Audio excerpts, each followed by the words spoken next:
Welcome to That Entrepreneur Life, a podcast about entrepreneurship that takes you from idea to launch and beyond. Each week, your hosts, Andrew Lees and Clint McPherson, discuss different business topics aimed at adding value to any entrepreneur's journey.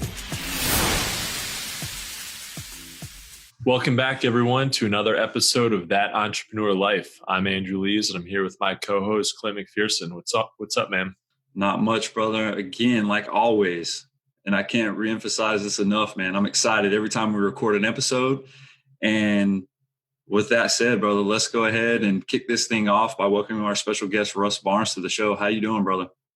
I'm doing great. I'm so excited to be on the show. I've had the opportunity to listen to some episodes, and you guys are doing a real great job knocking it out of the park. Awesome. Thanks, Russ. Yeah, we really appreciate it. And we're excited to have you on the show today.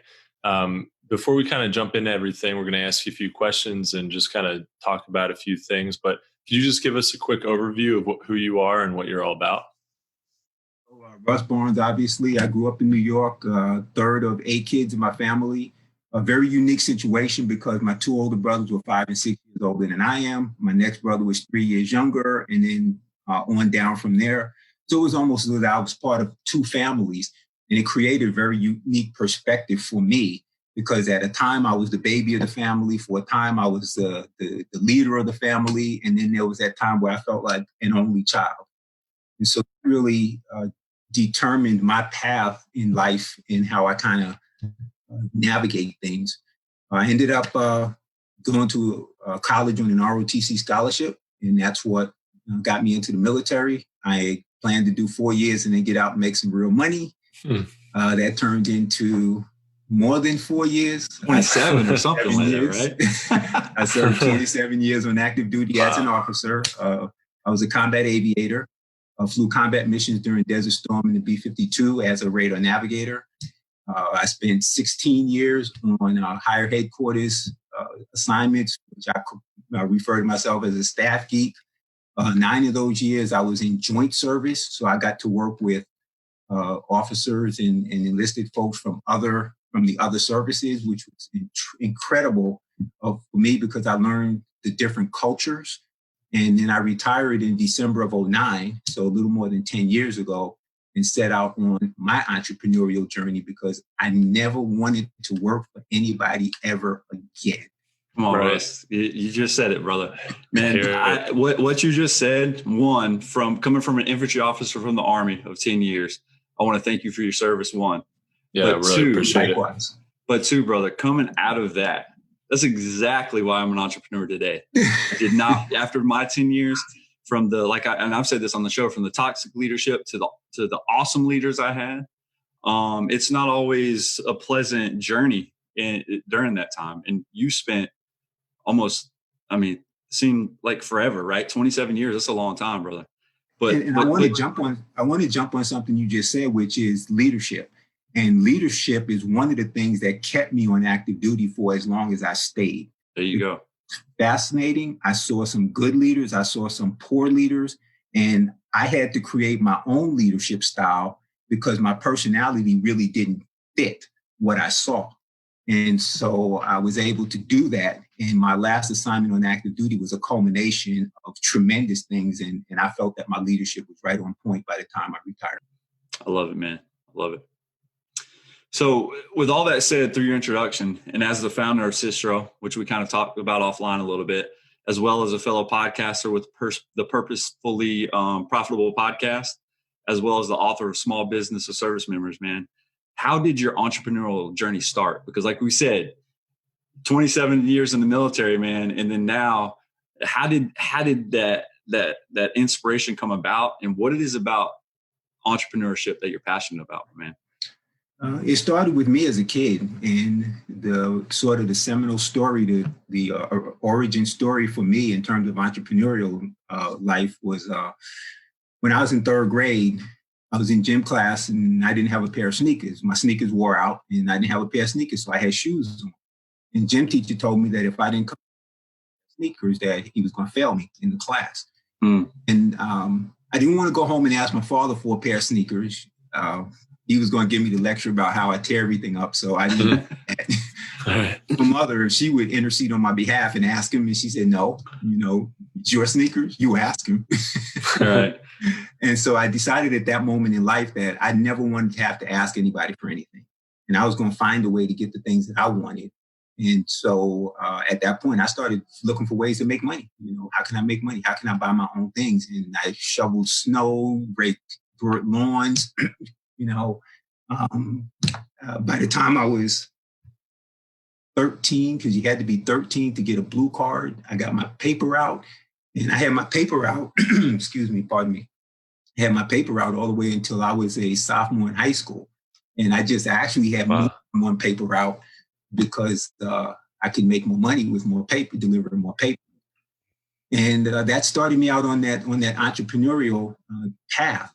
And as I went through, though, my dad always emphasized that we go to college. So that was really my focus through high school, is how am I going to go to college? I didn't get an athletic scholarship or anything. And I did well on the SAT. So the different services contacted me to apply for the scholarships. And I did win most of them for the different services. And I chose the Air Force because that fit me. It just fit. Yeah, I don't want to walk around with a pack on my back. I don't want to be in the ocean and swim to safety if something happens. Want to be free and flying. I like the idea of the Air Force. And I really have pure aspirations to fly. I just like the idea of the Air Force culture. And I actually, initially, when I joined ROTC, I was planning on going into computers. And that was my assignment. But I had some experiences in ROTC that said, if I don't go into the operational career field, they're going to kick me out. An attitude. So I got into the military, and having all these experiences, and the experiences really turned out to be entrepreneurial, because for me in the Air Force didn't put me into a career path in which I could grow and continue. The Air Force said, oh, we need you here. So I was a bomber guy. My first staff assignment was working fighter programs. So I figured that whole thing out.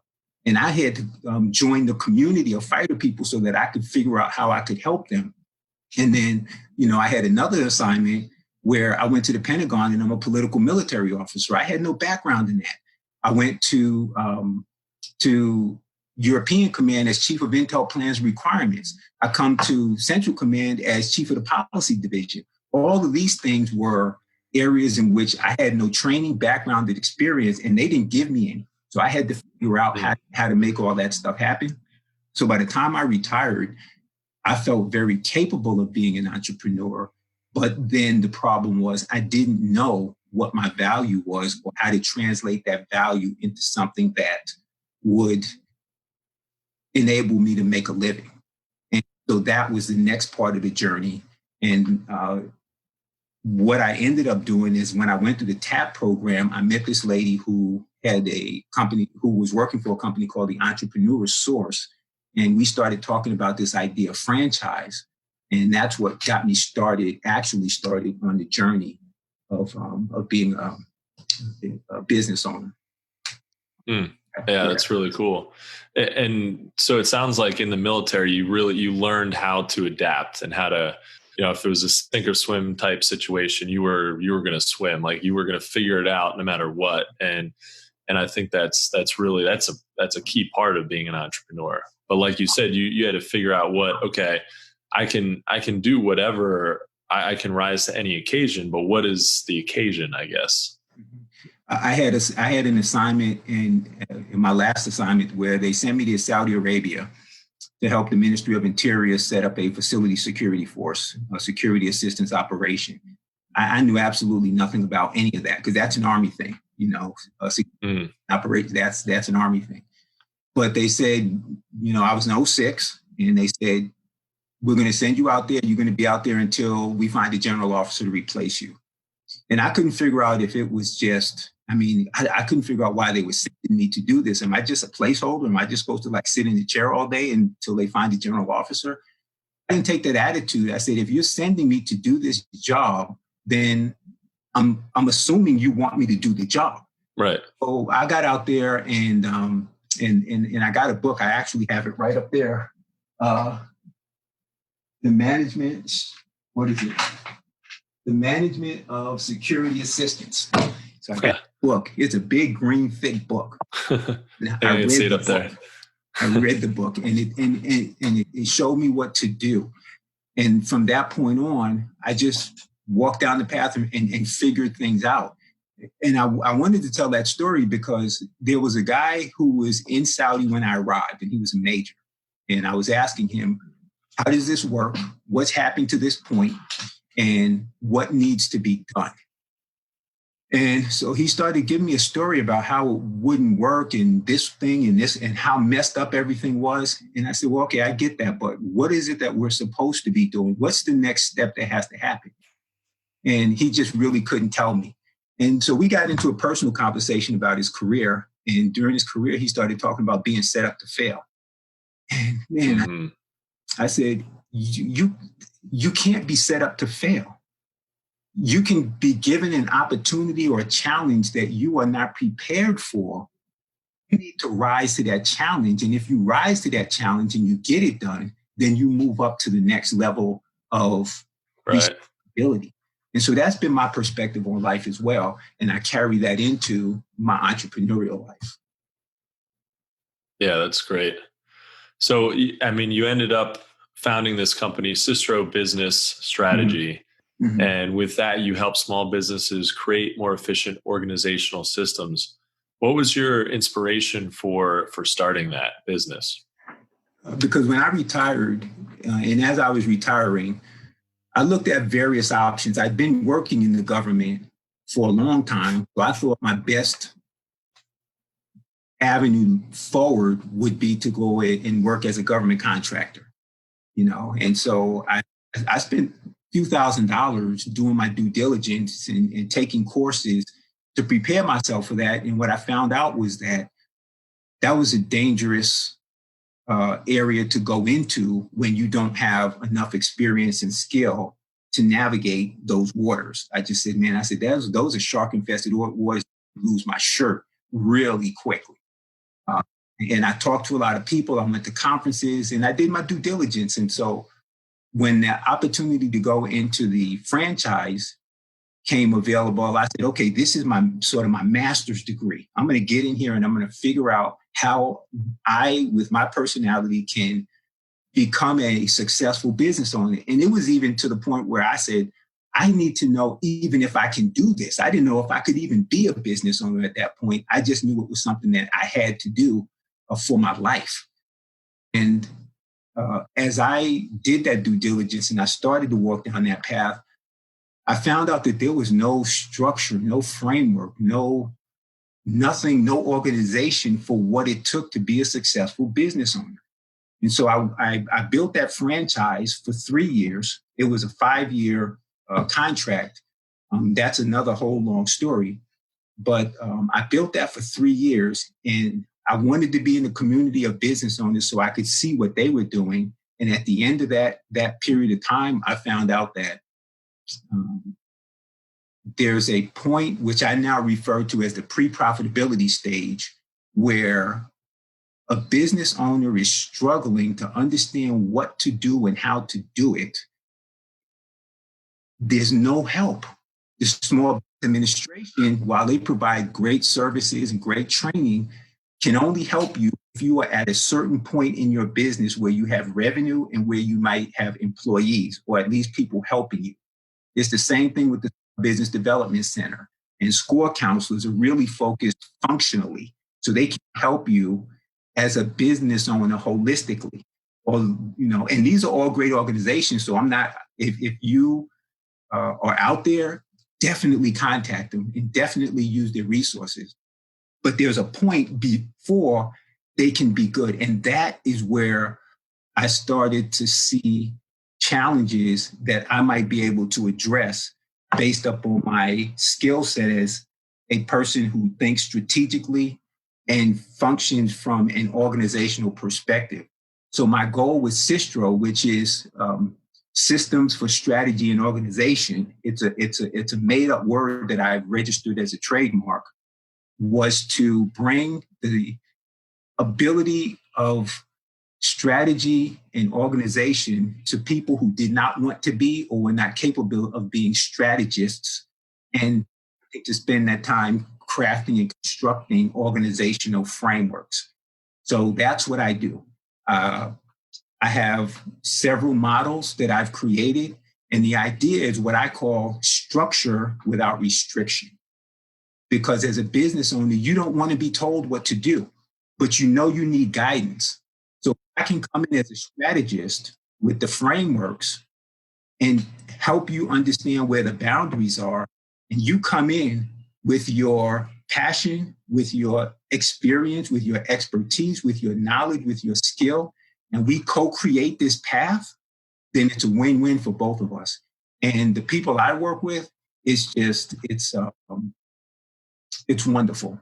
It's you get to this point where you're just feeding back and forth, with each other. And I just love what I do. Yeah. And I remember, so when I had just graduated college, I had a business idea. It was a product. I'm a mechanical engineer. So I was like, I have to develop a product. I have to sell it, not realizing how difficult that actually is, but also very possible if you do it, if you follow certain steps. But I knew that I had a lot of work to do. I knew that I needed to be busy. I didn't know what to be busy with. Exactly. I had no idea. And that really, I can really relate to that what did you call it? The pre-profitability. Pre-profitability. Yeah. It was like before I even had anything to sell, I just needed to figure out, not just that, because I knew how to design a product, but I didn't know how to put all the other pieces together. I didn't know how to, figure out the logistics of it. And so I was just kind of like stabbing in the dark until, I finally had a product manufactured, had a warehouse to ship it out of, and then it was like, cool, well, how do I get customers? And then that's a whole nother, a whole nother thing. So, and actually I realized how important that is, but yeah, I can definitely relate to that pre-profitability stage when you don't know what to do. Yeah. And it's a matter of focus. So when you are not focused on those specific things that are moving you forward in a progressive way, then that's when the overwhelm hits you. And exactly. The anxiety hits you and the uncertainty hits you. And you are at times wasting resources, and you're wasting resources, but you don't know what else to do or how, and you just have to power your way through it. And that's what I've been attacking for the past 7 years, is how do I get a business owner to be more purposeful and intentional in their approach. And you can't just tell them to do that. You have to show them.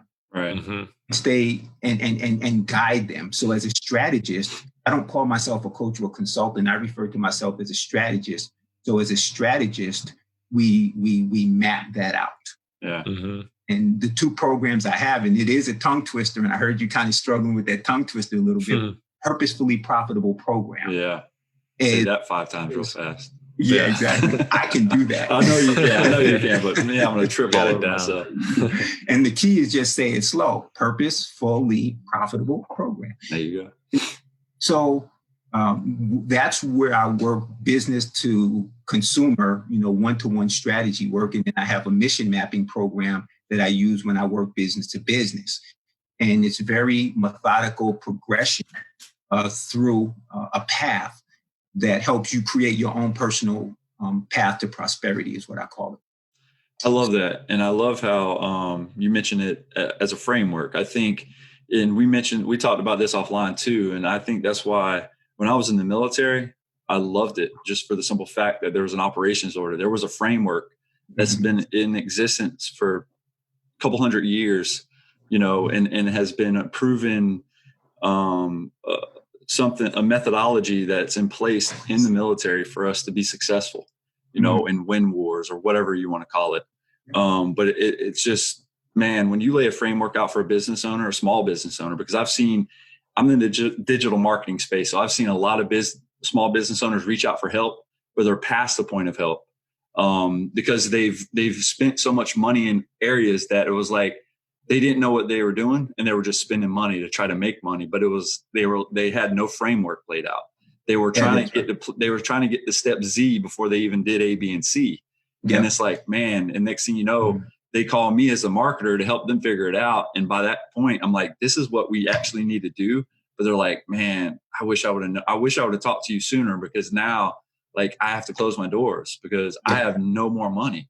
And it's discouraging, because I'm like, man, like if you can't fault small business owners either, because again, they get this idea and they want to run with it, right? They're so passionate about something, but again, they don't know what they don't know. And I always make sure and I think it's a duty of mine as a digital marketer to educate clients, because again, they'll ask for a service and I'm like, do you really need this? Let's actually, go and dig a little deeper. And let me ask you some other questions, because I'm not trying to sell you on something you don't need. So if you don't need what you're asking for, I'm not going to try to sell you on that, right? I'm going to actually try to sell you on something you need, and actually, recommend it, and put the ball in their court and let them make that decision. So, man, I love the fundamentals and the framework that you mentioned. Yeah. So when we put together a milestone map, which is actually the end of a 4-strategy session process, when we put together the milestone map, then they can see in a visual way, this is where I am, this is where I want to be, and then how do we get from where I am to where I want to be? And that is actually the definition of strategy that I use through my company.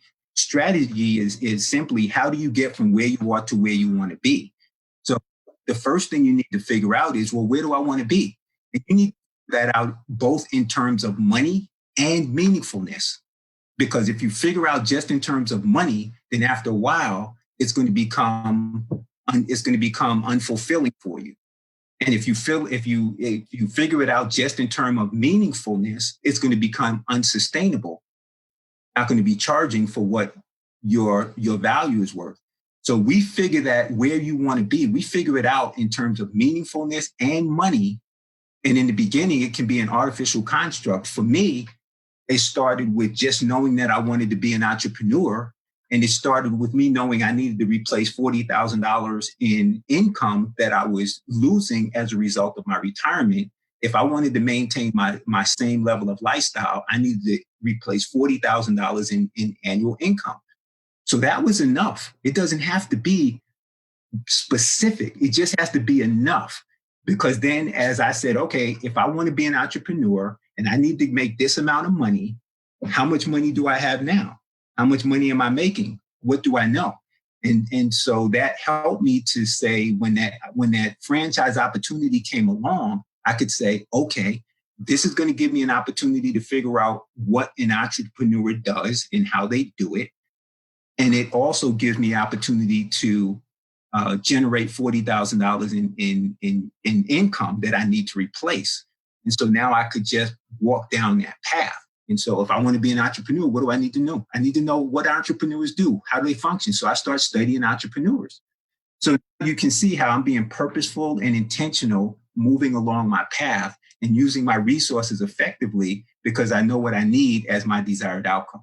So that's how it works in execution. And it actually does work very well. And so now if somebody is saying, somebody will say, a business owner will say, I need to do my website, or I need to do social media, or, whatever it may be. When they look at this milestone map, they can say, well, I'm not ready for social media because I haven't really identified what I'm selling, who I'm selling it to, and what problem I'm solving, and whether or not it's a problem that people are willing to pay for.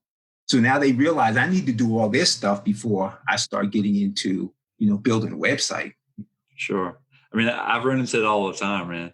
So where somebody's like, hey, they reach out to me, whether they watch a YouTube video or whether somebody recommended them to me because I'm handling stuff for their business and social media, and we're like, hey, go check this guy out. But they don't even have a website yet. They don't even have a Google My Business page. They don't have anything laid out. They haven't even applied for a business license yet, right? And I'm just like, you don't need social media yet. You need to get all that stuff squared away and then come back and talk to me later. Yeah, and those key critical pieces. So we'll start and we'll focus on the where you want to be. Then we'll step back and say, where are you? And then we just progress right down the line and say, okay, what is your skill? What is your talent? What are you good at? What do you believe you can be best in the world at? That, Good to Great is a book that I love. E-Myth Revisited is a book that I love. These provide that sort of framework and structure that help you to understand a personal development that needs to happen as you walk down this path. And then you get into what is the problem you're solving? What is the solution? How do you package that? And this is the most challenging problem that I run into with everyone I work with. And it's how do you price it? How do you price it? And once we can work, to the pricing, then you can now get into the selling. And I tell them, if you're not capable or willing to sell your own product or service, you're going to have real problems, because selling gives you more than just money. It gives you communication with your clients who will tell you what they want, who will tell you what they need, who will tell you where their pain is, and then will tell you whether or not your solution is solving their problem. So you have got to have those conversations. And that's what I call selling.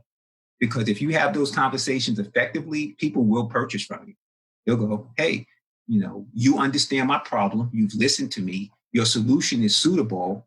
And I think you're going to provide the value I need in order to move forward. You're either going to help me save money or you're going to help me make money. And I think this could be a win-win situation. So philosophically, that's kind of how we progress down that path in a purposeful way. Mm-hmm. Yeah, making sure you're not creating a problem that, just creating a solution for a problem that doesn't exist, because that happens all the time. Yeah, or exists only for you. Right, exactly. Yeah. So that's why it makes it such an effective working relationship, because the clients are now in control. They're using their own sense of passion about what they believe they can do. But as we're walking down the path, their financial commitment to this path can be kept at a very low level. And I do work. So let me lay this out for you, if you don't mind. There are 4 categories that I call Systro stages that we work through. So the first, Systro stage 1, is pre-revenue and pre-profitable. You don't have much money at all in most cases. And the second stage is revenue, pre-profitable. So we've worked through a revenue strategy, and now you have control over your revenue, at least one revenue stream. Now we go into Systro stage 2, revenue pre-profitable. And then from there, we go into revenue profitable, but not exit ready. So you don't have those systems in place that enable you to have a value for your company beyond you. And the fourth stage, Systro stage 4, is revenue profitable, exit ready. But now it's a matter of timing and when you're going to be ready to retire or to sell your company. And so we focus in on Systro stage 1. That's my passion.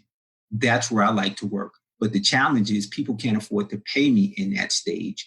And so I tell them, you have to make money before you can spend money. So we have to concentrate on that business model and make the business model produce before we can go into Systro stage 2. Makes sense. Yeah. So I've been working on this for, 7 years. And I really just want to get to the point where I can help. And my goal for my company is to help 600,000 micro business owners become purposefully profitable. That's what I'm striving towards. And so now you can see how my desired outcome has become massive. Sure. When you have a massive goal like that, it drives you to find better solutions. I know I cannot reach that goal through simple strategy sessions. I can't reach that goal just by writing books. I can't reach that goal just by putting together a podcast. I can't reach that goal just by doing workshops.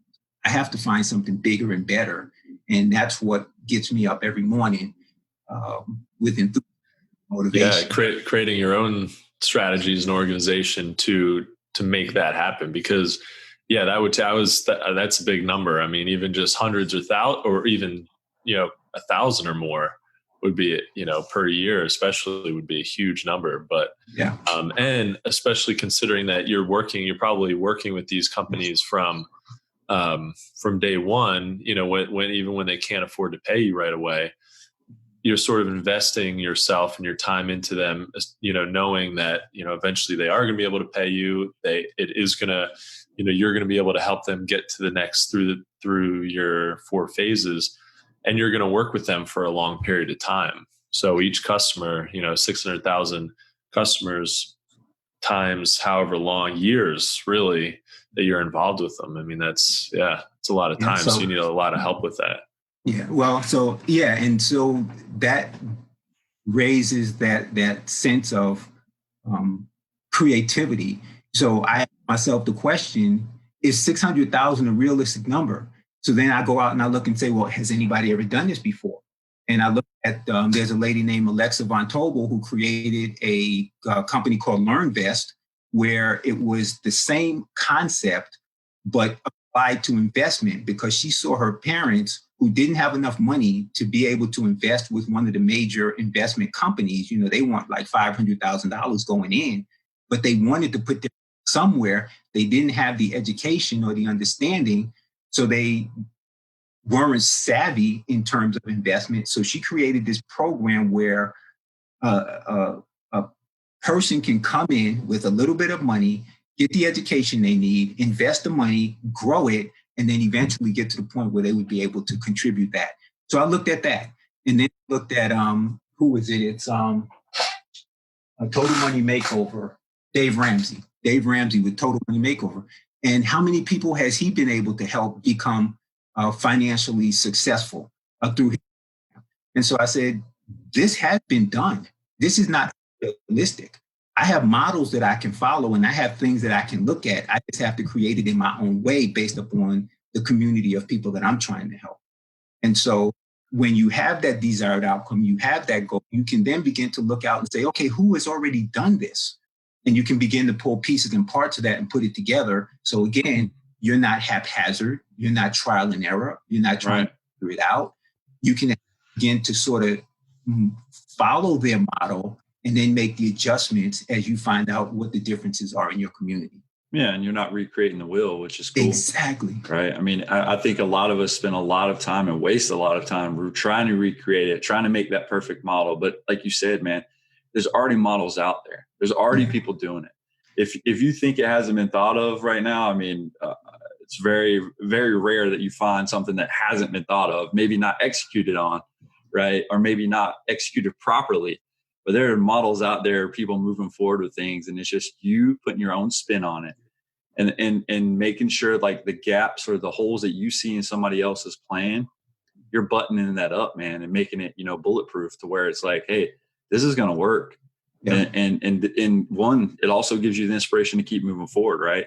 And also notice that you sent in when you marked on our calendar to record our show after I asked you, and I really appreciate this because, man, you're dropping a lot of knowledge bombs, and I love every minute of this.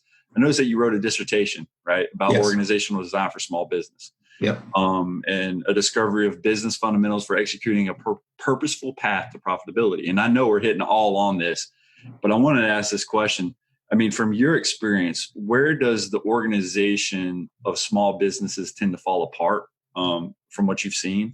And how much better can better organization overall add to a company's bottom line? It falls apart right at the very beginning because of the mindset. And the mindset of an entrepreneur is I have to be prepared to pivot. I have to be adaptable. I have to adjust the environment. I have to, figure out how all this stuff works. And if I start thinking about organization, then I'm putting myself in a box, and I'm starting to create a structure. And once I do that, then I'm limiting my ability to be flexible. And so from the very beginning, that mindset is organization is something that's going to come down the line. Right now, I just need to be creative. And I need to fit fast, and I need to throw stuff against the wall, and I need to trial and error this thing until I can get some traction.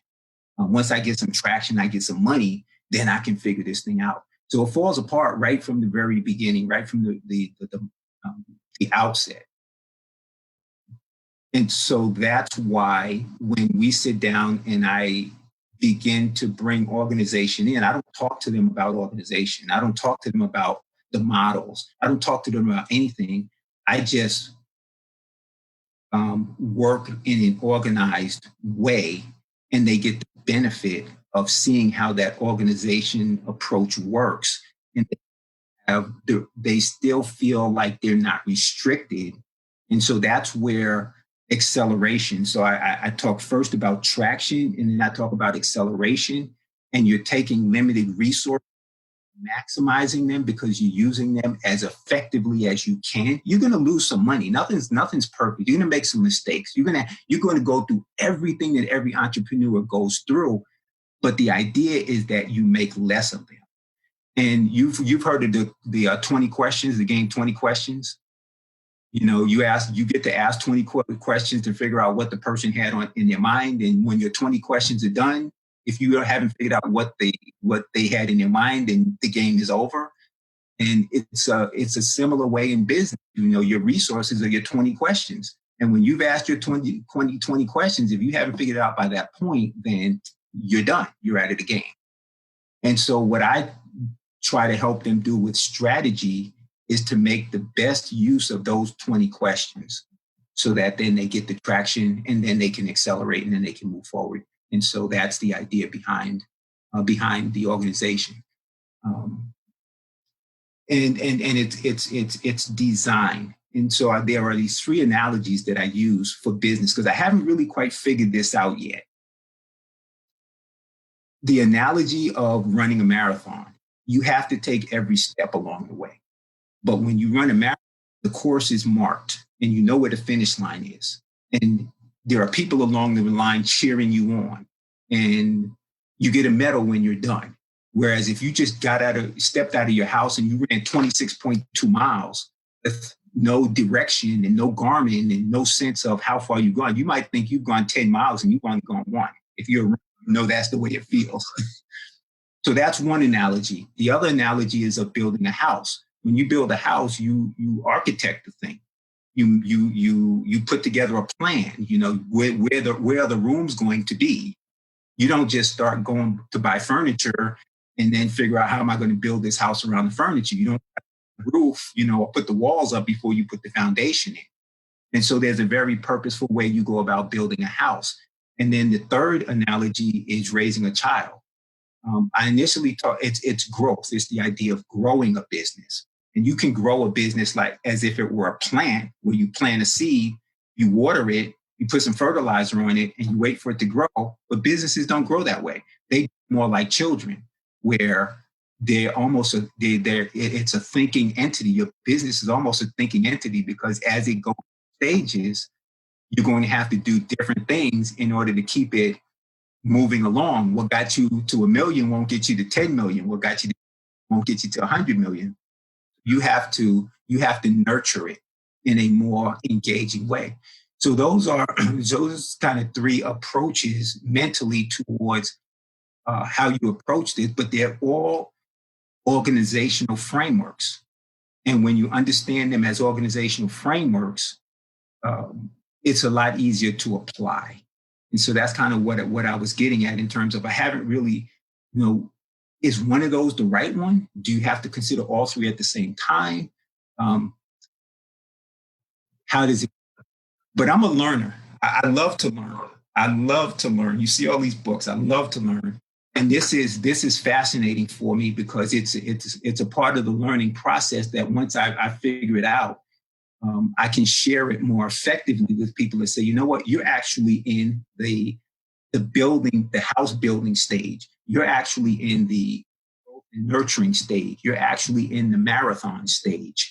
And if I can maybe validate that as a progression, I can help it make more sense to more people. And my skill set really also is taking complexity and simplifying it so that it is actionable. Yeah. Yeah. And I like the marathon analogy because I think that makes a lot of sense. But with entrepreneurship, it's kind of like you can be, running around aimlessly, but if you do have some systems in place, you're at least going on a set path.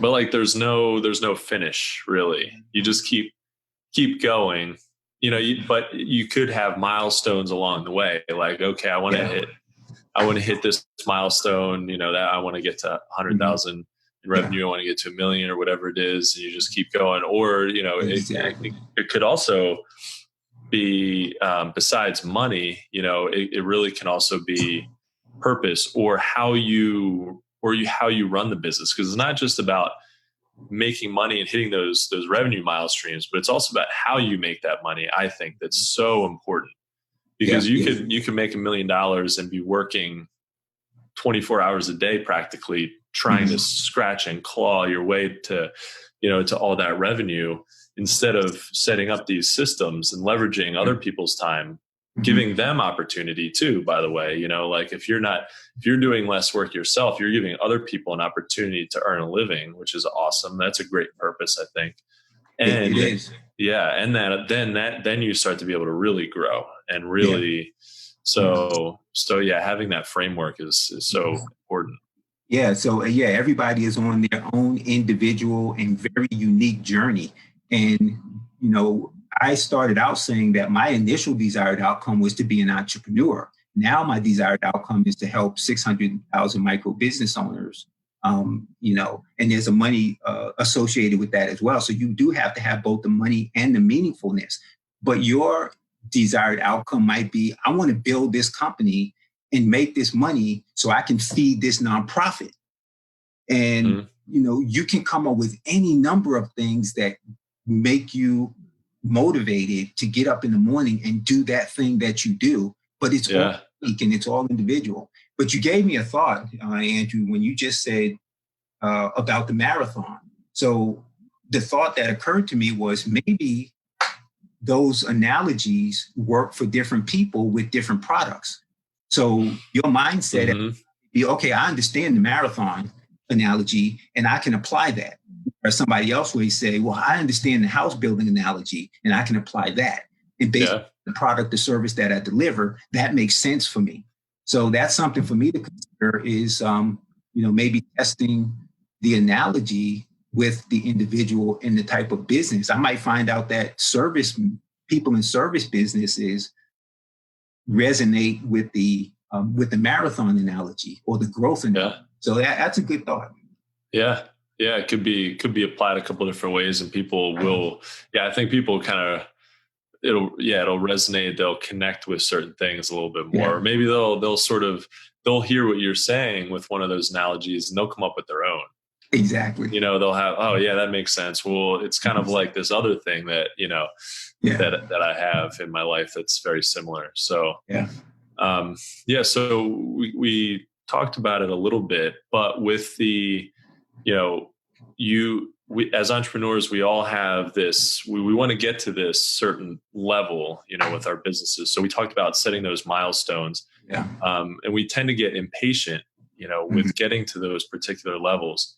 How do we get past that "are we there yet" mentality in order to focus on what we need to do on a daily basis and, for long-term success for our business? Yeah, that's where the milestone map comes into play.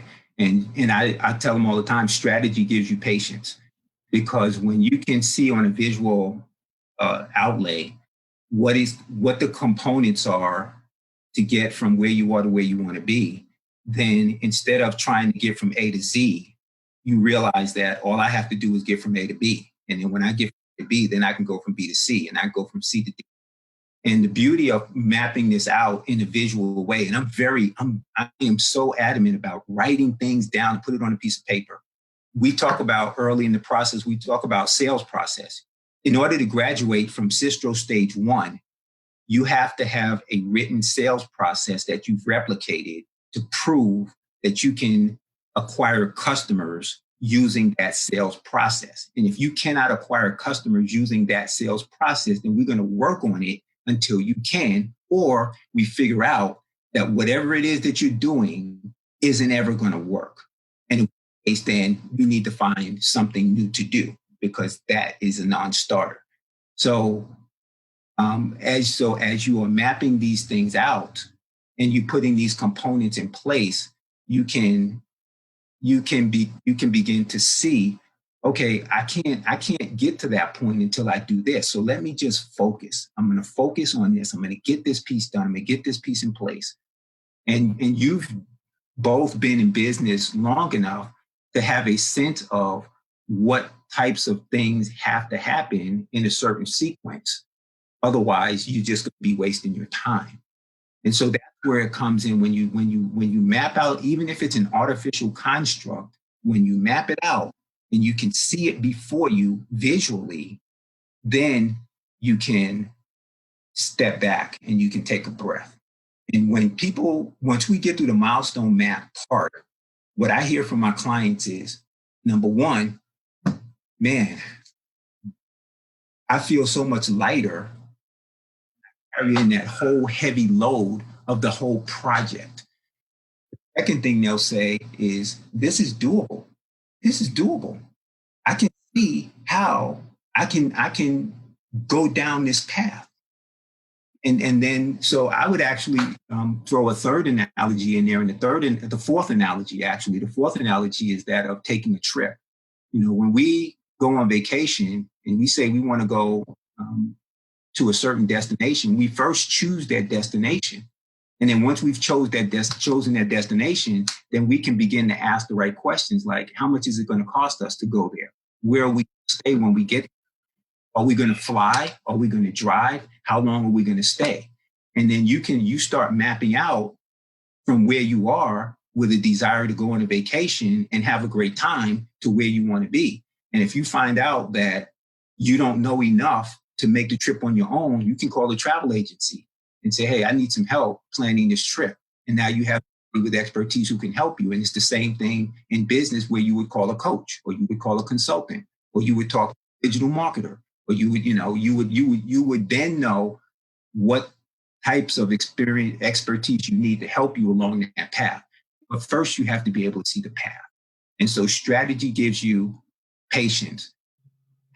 Knowing how to get from where you are to where you want to be gives you that path. And the problem is, most people can't do that on their own. They can't put that together on their own. So that's where they need help. I think sitting back and just enjoying the journey through the whole process is where, as an entrepreneur, you want to be, right? You don't want to be impatient. Mm-hmm. You don't want to sit there and practice impatience. You always want to have that success right off the bat. Yeah. But and with that said, Russ, through your entrepreneurial journey to date, man, from the highs and lows, because like we've mentioned, entrepreneurs, we go through highs and lows, ups and downs. It's not always an easy process, and you got to be ready to fight, right? You got to be able to fight for survival sometimes. Yeah. What has been the most difficult thing for you about that journey? You hit the nail on the head when you just opened it up, because it's the emotional roller coaster. It's the ups and downs. It's the, even as strategic and as organized as I approach my business and building my business, those day-to-day things that impact every entrepreneur impact you, because the driver is money.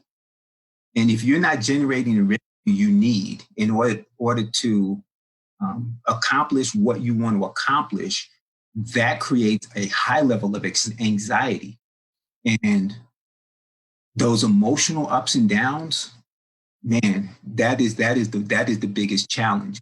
So what I do to eliminate the roller coaster is I keep my overhead low, and I make sure that I don't extend myself out financially, so that if something catastrophic happened, like COVID, that I would then be trying to figure out, how do I make enough money to keep my doors open? How do I make enough money to put food on my table? How do I make enough money? And now the stress is through the roof, and your creativity actually gets crushed because you're so locked in on, how do I make more money? Biggest challenge in the world is, in my opinion, for an entrepreneur, is that. And so I struggled through that. I really, really struggled through that. But now I've managed to get in a position where I kind of have that space. I have enough money in my account so that if anything bad, I have runway, that financial, I have that runway that I can have some time to figure it out before I have to close the doors. And you just have to build that in. You have to build that piece in. Is how do I create a financial bubble so that I continue to be creative even in the midst of chaos and crisis? But it's not going to go away. Your impatience is not going to go away. None of those things that make you an entrepreneur from an emotional perspective are ever going to go away. But you just have to figure out how to manage it. And my right now is through strategy and organization. And how to be okay with it. Yeah, because when you can see, another thing that really helps besides that strategy, I think, is also once you see a little bit of proof that something's working, then you're like, oh, wow, okay, like cause and effect kind of thing. You did something and you got a result. And then it's like, oh, okay, if I just keep doing that thing, because until you actually get a result, it is really difficult to know that, okay, what I'm doing now is going to get some kind of result. And that's why it does help to have somebody like yourself who's been there, done that, who can say, trust me, if you do this, you will get a result, or at least it's likely that you'll get a result. Or if you don't get a result, then at least we know that we need to just adjust and it'll happen, And that's where documentation and tracking come in. Mm-hmm. And Clint, I'm sure you see this from the digital marketing perspective all the time, A/B testing. And you write this thing down, you track how things are progressing, and then that's how you can make sure that you are making the decisions that are leading you to the outcomes. Definitely. Yeah. Well, Russ, as we wrap up this episode, I feel like we could talk with you for hours here. This has been awesome. But yeah, as we wrap up this episode, what is one piece of advice that you would give to our listeners that might help them on their entrepreneurial journey? Function from your position of strength. People overlook their talent too frequently because they think, oh, that's so easy. Anybody can do that. And when in reality, whatever you have as your strength and your talent is something that other people may not want to do, and they may hate it. When I realized that small business owners were not excited or interested in organization or strategy, and I realized how much I loved doing it and how I'd been doing it since I was a kid, that's when I realized I had a marketable skill and talent. And then I just had to figure out, how do I apply it to solve problems in a way that people would be willing to pay me? And that was a journey, but it's a wonderful journey because I'm doing what I love to do every day. I'm doing strategy, I'm doing organization. And I can't believe we just talked about this for an hour, 10 minutes, because you guys have enabled me to be able to just express some things that I love to do. So find your talent, and whether it's self-assessments, Myers-Briggs, Core Map, Herman Brain, whatever. Strength Finders is one of my favorites assessments to do. And when you take those assessments, look at them for the language, not for anything else, but because the language helps you articulate what your strengths are, and you can throw stuff out. So I'll say, okay, yeah, that matches me. When I take an assessment, yeah, that matches me. That makes sense to me. This other stuff, that doesn't quite match me. So I just throw it away. So operate from your strengths and find other people who can help you in those areas in which you're weak, because if they're as strong in those areas in which you are weak, you can make an amazing team. And until you build a team, you're going to have incredible problems scaling. So my piece of advice, find your strength, find your talent, embrace it, love it, and use that to power your journey. That's awesome, man. Russ, I know you have a 12 hit time, brother. So from the both of us, though, that's a wrap for this episode. But really, man, we really appreciate your time. Thank you so much for responding the way you did. It was a pleasure meeting you at PodFest 2020. But really, man, thank you for taking the time out of your day to join us and adding value on what we're doing on our podcast. Hey, I wish all the best of luck. Not luck, purposeful and intentional progress. There you go. Exactly. That entrepreneurial life, because you guys are bringing a really great service to the community. And I will certainly promote and to tell people to listen to your show. Appreciate you, brother. That's awesome. Yeah. Thank you so much, Russ. Well, guys, thank you so much for listening to That Entrepreneur Life. To learn more about what Russ is working on, check out systro.org. That's systro.org. If you like what you heard today, make sure to subscribe to our podcast on iTunes or any other major podcast directory.